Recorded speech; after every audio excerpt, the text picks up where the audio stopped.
How is a handful of free pine branches killing human scent better than a $50 spray you bought at the pro shop? Because the spray is trying to cover what you smell like. The branches are replacing it. And that difference, once you understand the biology behind it, will change how you think about every piece of hunting clothing you own. I watched a guy at deer camp 3 seasons ago pull his jacket out of a plastic tote, and the whole room smelled like a Christmas tree lot in December. Fresh, sharp, unmistakably pine. I figured he'd sprayed it with something. He hadn't. He'd packed the tote in March with a dozen hemlock and white pine boughs from his property and hadn't opened it until October. 7 months sealed in a container with nothing but natural conifer branches. His clothes didn't smell like a hunter. They didn't smell like detergent or plastic or whatever your garage smells like in July. They smelled like a forest that hadn't been disturbed in 100 years. That man has been doing this for over 20 years. He fills his tag almost every season, has taken deer at ranges that would make a bow hunter nervous, and he hasn't bought a bottle of scent spray since the Clinton administration. I asked him how much he spent on scent products each year. He looked at me like I'd asked how much he spent on air. What I'm going to break down is the science behind why this works at a level no spray can match. The exact method so you don't make the mistakes that ruin it. The one objection experienced hunters raise that's actually valid and how to solve it, and a way to customize this system to your specific hunting terrain that I haven't seen anyone talk about. And near the end, there's a trick for your boots that uses the same principle but works in about 2 minutes flat. Before you try any scent-related technique, spend 5 minutes on your state wildlife agency's website to check local regulations. This isn't a bait or attractant, it's a storage method. But it's always worth knowing what your state considers legal. Takes 2 minutes and keeps you out of trouble. The problem most hunters don't realize they have starts in the laundry room. You wash your hunting clothes in unscented detergent. Good. You skip the fabric softener. Good. You dry them outside on a line or in a dryer with no sheets. Good. Then you fold them up and put them in a plastic tote in the garage until October. And that's where everything falls apart. A sealed plastic tote is not scent-free. The plastic itself outgases, which means it slowly releases petroleum-based volatile organic compounds into the trapped air inside. Those compounds settle into your fabric over weeks and months. On top of that, even unscented detergent leaves a chemical residue in the fibers. Your nose can't detect it. A whitetail's 297 million olfactory receptors pick it up without effort. Then add whatever your garage smells like. Gasoline, lawnmower exhaust, paint cans, the bag of fertilizer in the corner. And by October, your clean hunting clothes are carrying a chemical fingerprint that screams human environment to every deer within scent range. You put them on, you walk to your Summit Goliath stand, you sit down, and within 30 minutes the morning thermal is pulling those embedded chemicals off your clothing and spreading them downwind. The doe at 60 yards doesn't smell you exactly. She smells Tide residue and polyethylene outgassing and the faint ghost of last summer's gasoline fill-up. I tested this with a buddy's retired narcotics detection dog just to see what we were dealing with. We laid out 3 jackets in the yard, one stored in a standard plastic tote for 6 months, one stored with cedar boughs, one hanging outside on a line for 2 weeks. The dog hit on the tote-stored jacket instantly, nose down, tail up, circling it the way he'd circle a find in training. Mild interest in the line-dried jacket, the cedar jacket got a casual sniff, and a walk-by. I'm not a biologist and a dog's nose isn't a deer's nose, but the hierarchy was obvious. The tote jacket was broadcasting chemicals the other 2 simply weren't, and she knows none of those things belong in the woods. You've been there. You did everything right. Unscented soap, rubber boots, played the wind. And a deer at 40 yards still throws her head up, stares at your tree for 10 seconds, and crashes out of there like you fired a cannon. You drove home going over every step of your morning routine, trying to figure out what went wrong. What went wrong happened 6 months ago when you sealed your clothes in a plastic box full of invisible chemicals and called it clean. That's the problem. Now here's why the bough method solves it at a level that no spray-on product can touch. When you pack freshly cut conifer boughs, pine, cedar, hemlock, spruce, any of them, into a sealed container with your clothing, the terpenes in those branches begin volatilizing immediately. Terpenes are the aromatic compounds that give pine trees that sharp, clean smell. The primary ones are alpha-pinene, beta-pinene, and limonene, the same compounds I talked about in the turpentine video. In a sealed environment, those terpene molecules don't just float around on top of your clothes, they physically absorb into the fabric fibers over time. Cotton, wool, and polyester all have microscopic gaps in their fiber structure that trap volatile organic compounds. That's why your clothes pick up smoke smell, cooking odors, and garage stink. The terpenes from the boughs exploit the same mechanism, but they push in the other direction. Over weeks and months, the terpene molecules gradually displace the detergent residue, the plastic outgassing, and the ambient chemical signatures that were already embedded in the fabric. They don't sit on top of the existing scent. They replace it at the molecular level. This is the part that changed how I think about all of it. Your clothes aren't a blank canvas when they go into storage. They're a sponge that's already soaked with whatever was in the air around them. A spray-on cover scent is trying to mask what's already embedded. It's like spraying air freshener over a garbage can. The bough method doesn't mask anything. It swaps out what's in the sponge over a period of months.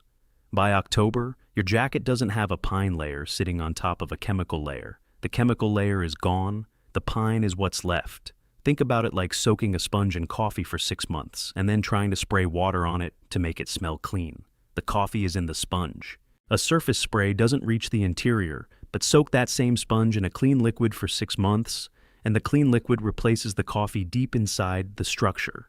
That's what the boughs do to your clothing fibers. 6 months of contact in a sealed environment gives the terpene molecules time to work their way into the fabric and push out whatever was there before. No spray accomplishes that in the 30 seconds you spend in the parking lot. When you walk into the woods wearing clothes that have been stored this way for 6 or 7 months, the terpene profile coming off your clothing matches the terpene profile of the actual forest around you. A deer's nose registers your presence as consistent with the environment, not as a foreign intrusion. That's not covering your scent. That's authenticating your location. A 35-year veteran on the Hunt Talk forum described his method in terms I can't improve on. He washes his Woolrich hunting outfit in baking soda and unscented detergent, line dries it, packs it in a vacuum bag with pine boughs 2 weeks before season, and hasn't washed the outer layer in over 20 years. He shoots at least 1 deer every year, sometimes 2 or 3, for 35 straight seasons. His first rule, and he was clear about this, is that no amount of scent control replaces wind discipline. Hunt the wind. His second rule, hunt the wind. His third rule, hunt the wind. And the boughs are the insurance policy for the moments when the wind doesn't cooperate. Now here's the objection that experienced hunters raise, and it's legitimate enough that I need to address it head-on because I almost ruined a season by ignoring it. Pack fresh-cut green boughs in a sealed container. Forget about them for 7 months. The cut ends can ooze sap.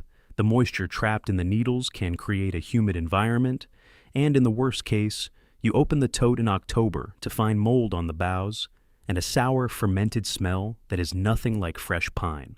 A writer for Midwest Outdoors specifically warned against storing natural materials in sealed containers for this reason. He pointed out that even with our limited human noses, the difference between fresh pine boughs and stored for months boughs is obvious. He's right. I learned this the hard way my first year. I stuffed raw boughs straight into the tote with my clothes, sealed it in March, and opened it in September to a smell that was somewhere between wet mulch and a compost pile. My wife asked if something had died in the garage. That was my education. The fix is simple, and it makes the difference between a system that works and one that ruins your clothes. First, use a mesh laundry bag, the kind you can buy at any dollar store for washing delicates. Stuff your boughs into the mesh bag and place the bag in the bottom of the tote, underneath your clothes. This does 2 things. It keeps sap off your garments, and it allows air circulation around the boughs, so moisture can distribute evenly instead of pooling. Second, let your fresh-cut boughs air dry for 24 to 48 hours before sealing them in the tote.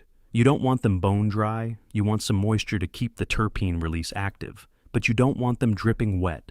Think of the texture of a branch that's been off the tree for a day.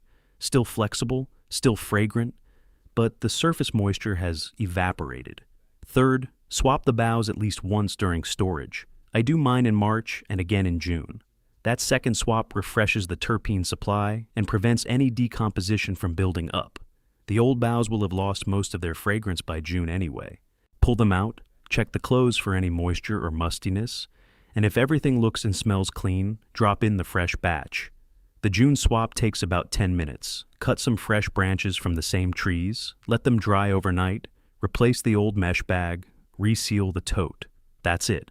A traditional bow hunter writing for Traditional Bow Hunter magazine described an even more refined version. He uses a clean, unscented cooler instead of a plastic tote because coolers are insulated and have tighter seals. He fills a cheap mesh laundry bag with leaves and boughs from his actual hunting area, places it on the bottom, and stores his clothes on top. He switches out the natural material periodically throughout the off-season. His point was important. Use materials from where you hunt, not just any random pine tree. A white cedar from your hunting property in Potter County, Pennsylvania, that's the northern tier country where the hemlock ravines run deep and the state forest stretches for miles, carries a slightly different terpene profile than a Scotch pine from a Christmas tree farm. The closer the match between your storage boughs and your actual hunting terrain, the more convincing the authentication is when you walk in. If you're enjoying this so far, subscribe. There's more of these coming. That brings me to the customization piece, and this is where the method goes from good to surgical. Different conifer species produce different terpene profiles. Eastern white pine is heavy on alpha-pinene with moderate beta-pinene. Eastern red cedar, what most people just call cedar, is heavy on cedrol and thujone, which produce that sharp, almost spicy scent. Hemlock has a mix of bornyl acetate and pinene that creates a softer, more rounded forest smell. Spruce is high in limonene and camphene. Match your storage boughs to the dominant conifer in your hunting area. If you hunt pine ridges in the Piedmont of Georgia, say Fayette County south of Atlanta, where the loblolly pine grows thick along every creek bottom, use loblolly boughs. If you hunt hemlock hollows in the central mountains of West Virginia, somewhere like Roane County where the hemlocks still hold on in the deep stream valleys despite the adelgid damage, use hemlock. If you hunt cedar thickets in the Ozarks, use eastern red cedar. The deer in each of those areas have spent their entire lives breathing a specific terpene cocktail. When your clothing emits that same cocktail, you become part of the baseline. You become invisible to the nose. I didn't understand this until my second season with the method. I was hunting hardwood mixed terrain in Roane County, West Virginia, where steep creek bottoms still have scattered hemlock and white pine, but the ridgetops are almost entirely red oak and hickory. I stored my clothes with white pine boughs because that's what was easy to cut. My stand was on the ridgetop.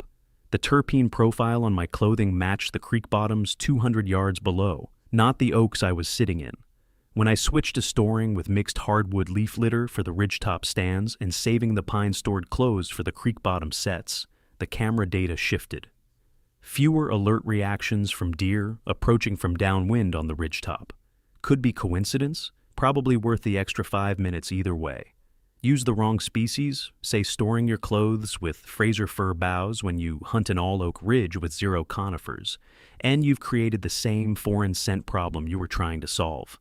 A guy I know tried exactly this on an all-hardwood property in central Ohio, different county from the turpentine situation I mentioned in the last video, but same lesson. Pine smell on a hardwood ridge is as out of place as aftershave. The deer noticed. For hunters in pure hardwood terrain, with no conifers anywhere nearby, this specific method doesn't apply. You're better off storing clothes with dried leaf litter and soil from your hunting area, or simply hanging them outside for the last month before season and letting ambient air replace whatever chemicals are in the fabric. The bough method is a conifer country tool, but if you've got any pine, cedar, hemlock, or spruce within a quarter mile of your stand, and that covers most of the whitetail range east of the Mississippi, this is your system. When you cut matters more than most people think. Spring boughs, cut in March or April when the sap is running and new growth is pushing, carry higher concentrations of volatile terpenes than summer or fall cuttings. The tree is actively producing resin to fuel growth. A spring cutting sealed with your clothes has 6 to 7 months of slow release ahead of it, starting with a stronger terpene load.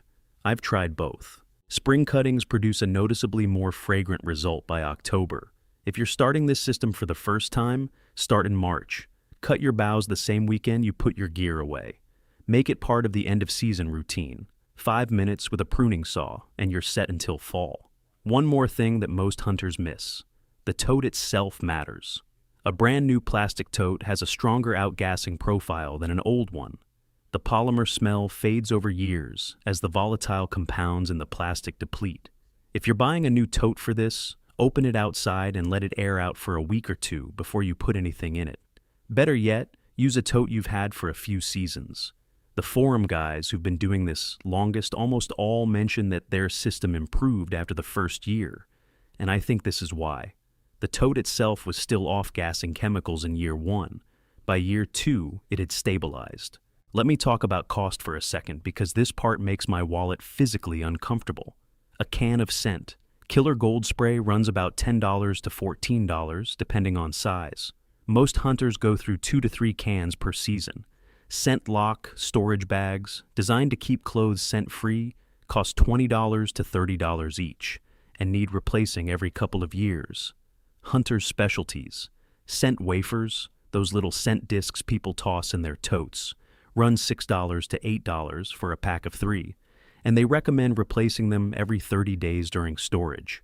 Over a full season of spray-down rituals, storage products, and replacement wafers, you're looking at $60 to $100 per year. Over a decade, that's $600 to $1,000.